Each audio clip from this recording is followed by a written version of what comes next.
देखिए, द्विघात समीकरण के मूल कैसे ज्ञात करते हैं। तो देखते हैं, पहला क्वेश्चन जैसे दिया गया है एक्स स्क्वायर माइनस 4 बराबर 0। तो इसको सॉल्व करने के लिए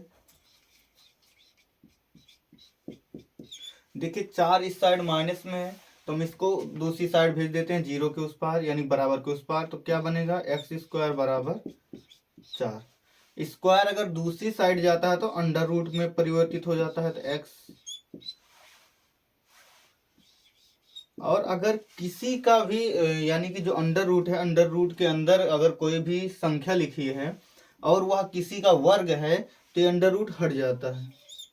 जैसे ये किसका वर्ग है, 2 का, तो ये हट जाएगा। तो x बराबर, लेकिन जब भी अंडर रूट हटेगा तो प्लस और माइनस दोनों के निशान लगेंगे। तो x के यानी कि जो मूल होगा वो प्लस का 2 होगा और माइनस का 2 होगा। अब दूसरा करते हैं गुणनखंड से। तो देखो, कभी भी गुणनखंड करने के लिए जो अचर राशि हमने पहले ही बताया था, ए, जो एक्स स्क्वायर का कोफिशिएंट है ये ए है, एक्स का कोफिशिएंट इसे बी बोलते हैं, ये सी है जो कि अचर राशि है। तो हमेशा अचर का गुणा जो भी एक्स स्क्वायर का कोफिशिएंट होगा, जैसे यहाँ पे कितना लिखा 1, तो इसका मल्टीप्लाई हमेशा एक्स स्क्वायर के कोफिशिएंट से करा देंगे। तो 10 एकम 10। अब यहाँ पे जो निशान लगा होगा वह मायने रखता है। तो जैसे हमने मल्टीप्लाई करा 10 एकम 10, तो इसका एलसीएम निकाल लेते हैं तुरंत। तो हमारा एलसीएम के लिए कौन कौन से नंबर से बने, 2 और 5। अब इन्हीं एलसीएम वाले नंबरों से एक ऐसा नंबर तैयार करना है जिनको घटाने पर 3 आए। तो हमारे पास 2 ही नंबर थे, तो 5 में से 2 को घटा देंगे, कितना आएगा, 3। तो इसके लिए यूज करेंगे एक्स स्क्वायर माइनस 5 माइनस 2 और ये x माइनस 10 बराबर 0।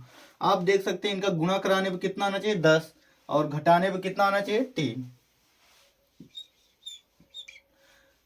अब ये माइनस और x, देखो माइनस और प्लस माइनस, 5 और x का गुणा 5x, ये माइनस में ये माइनस में, तो माइनस माइनस प्लस, 2 और x का गुणा 2x। अब देखो कॉमन लेने का बहुत आसान तरीका है, देखते हैं। जैसे एक्स स्क्वायर है तो इसका मतलब एक्स को हम कई बार लिखेंगे, 2 बार।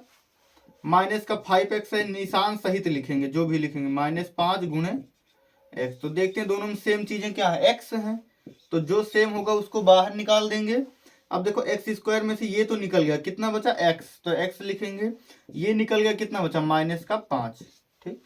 अब इसमें कॉमन लेते हैं, हमारे पास 2x है यानी कि 2 गुणे एक्स, और ये माइनस का 10 है, -10 को हम लिख सकते हैं माइनस 2 गुणे माइनस का 5।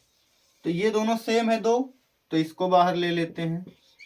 अब इसमें से ये 2 चला गया, कौन बचा, x, यहाँ पे माइनस क्या बचा, 5 बराबर 0। अब देखो इन दोनों में सेम चीजें क्या है, x माइनस 5, तो इसको बाहर निकालेंगे, और बचा क्या, x प्लस 2 बराबर 0। अब इनकी तुलना कर देंगे 0, तो ये माइनस में उधर गया तो प्लस में, x बराबर प्लस का 5। अब प्लस के 2 को 0 के बराबर रखते हैं, तो ये प्लस में उधर गया तो माइनस का 2। तो हमारे x के दोनों मूल क्या है, 5 कामा -2। इसमें भी गुणनखंड बन जाएगा, लेकिन हम लगा देते हैं इसमें श्रीधराचार्य सूत्र के अनुसार लगाते हैं। तो सबसे पहले ax square plus bx plus c से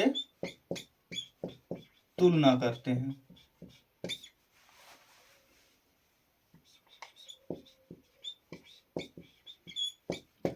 इसमें लग तो रहा है, हम बना सकते हैं 5 दूनी 10 और 10 में से 2 गया 3, लेकिन हम करने का एक तरीका सिखा रहे हैं जिससे कि हम सॉल्व कर सकते हैं जल्दी से जल्दी मूल। जैसे मान लो इसमें तो गुणनखंड बन जा रहा है तो हम कर लेंगे, जब गुणनखंड नहीं बनेगा तब श्रीधराचार्य का सूत्र यूज करेंगे। ठीक। तो a के लिए कितना यूज हुआ है, 5। देखो b किसका कोफिशिएंट है, x का, तो b x के साथ कितना, -3, और c के लिए -2। तो पहले श्रीधराचार्य सूत्र बताया गया है।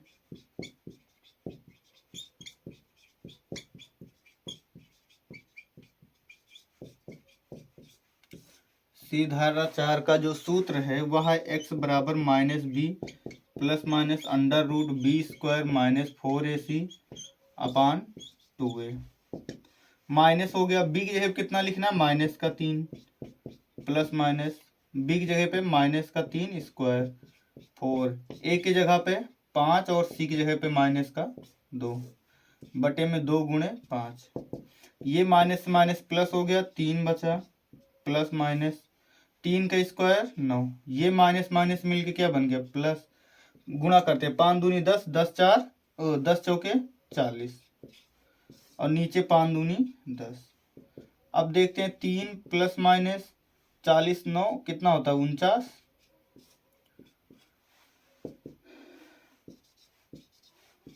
अब देखते हैं ये 3 प्लस माइनस 49 कितने का स्क्वायर है 7 का, हो गया। तो हम एक बार पॉजिटिव लेंगे,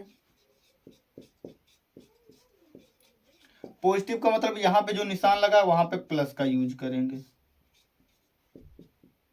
तो 7 3 10, 10 बटे 10, ये कट गया कितना है 1, तो एक मूल कितना आएगा 1 आएगा। अब दूसरे के लिए निगेटिव लेने पर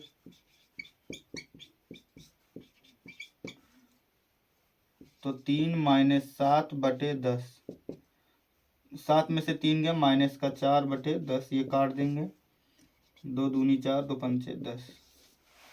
तो हमारे यहाँ के दोनों मूल 1 और -2/5। ये है रूट निकालने का तरीका, मूल निकालने का बिल्कुल आसान तरीका। पहला तरीका ये रहा, दूसरा ये रहा गुणनखंड विधि से, तीसरा श्रीधराचार के सूत्र अनुसार। श्रीधराचार का सूत्र तब लगाएंगे जब इसका गुणनखंड ना बन रहा हो, ठीक। लेकिन हमने इसलिए बताया क्योंकि लगाने का तरीका आप सीख सकते हैं, बस नोट करिए इसको।